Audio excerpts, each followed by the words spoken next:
तौबा करने का तरीका क्या है? भाई सुबह से लेकर शाम तक हम गुनाह के काम करते हैं। सुबह उठते हैं तो गुनाह से शुरुआत होती है, रात को सोते हैं तो गुनाह करके सोते हैं, दिन भर गुनाह के काम करते हैं। लेकिन अभी हमें ख्याल आया कि भाई मैं तौबा करूं तो कैसे करूं। ये नहीं है जाके मस्जिद में गए, एक नमाज पढ़ी और अल्लाह के सामने कहा या अल्लाह मेरी तौबा, लाख तौबा, करोड़ बार तौबा। ये तौबा नहीं होते, ये बेअदबी है। तौबा करने का तरीका शायद किसी को आता हो, आम लोगों को तो इसको पता ही नहीं भाई तौबा करने का तरीका क्या है।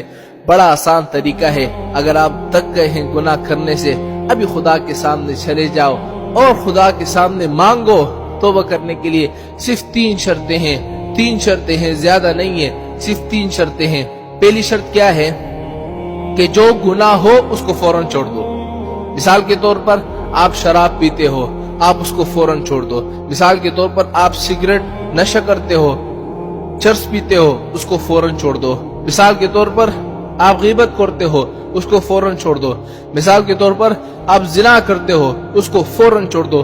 तौबा करने के लिए पहली शर्त यही है कि जो गुनाह है उसको फौरन छोड़ दो। पहली शर्त ये, जब तक पहली शर्त आपके अंदर नहीं पाई जाएगी आपकी तौबा कबूल नहीं होगी।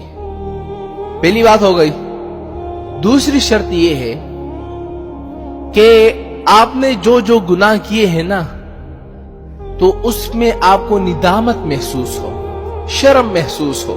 आपने जिना किए, शराब पिए, लोगों को तकलीफ पहुंचाई, अल्लाह के सामने गिड़गिड़ा कर रोए, या अल्लाह मैं बड़ा शर्मिंदा हूं कि मुझसे ये गुनाह हुए हैं। शर्म महसूस हो।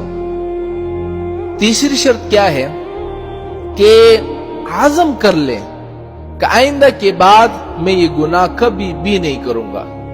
अगरचे इंसान है, होती रहती है, गलती किससे नहीं होती भाई, गलती हर बंदे से होती है, हर इंसान से होती है।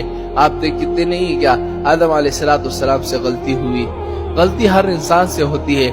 लेकिन तौबा करते वक्त ये आज़म कर ले। लोग होते हैं ना, आज़म नहीं करते, उनको पता होता है यार ये गुनाह तो मुझसे फिर होना है। नहीं, फिर होता है तो फिर तौबा कर लेना, अगर फिर होता है फिर तौबा कर लेना। लेकिन तौबा करते वक्त ये आज़म जरूरी है कि अल्लाह इस गुनाह के करीब में फिर कभी नहीं जाऊंगा, ये गुनाह मैं फिर कभी नहीं करूंगा। लेकिन हमारे बाद वो क्या कहते हैं, उनको यकीन होता है यार मुझे पता है एक दिन में तौबा करूंगा, दूसरे दिन में फिर वो गुनाह करूंगा, मुझे पता है ये गुनाह आपसे होना है। लेकिन उस तौबा करते वक्त आज़म तो कर लो ना, आज़म करोगे तो आपकी दुआ कबूल होगी। ये 3 शर्तें हैं। अगर ये 3 शर्तें पाई जाएगी तो इंशाअल्लाह आपकी दुआ कबूल होगी। अगर ये 3 शर्तें नहीं होगी तो फिर समझो आपकी दुआ कबूल नहीं।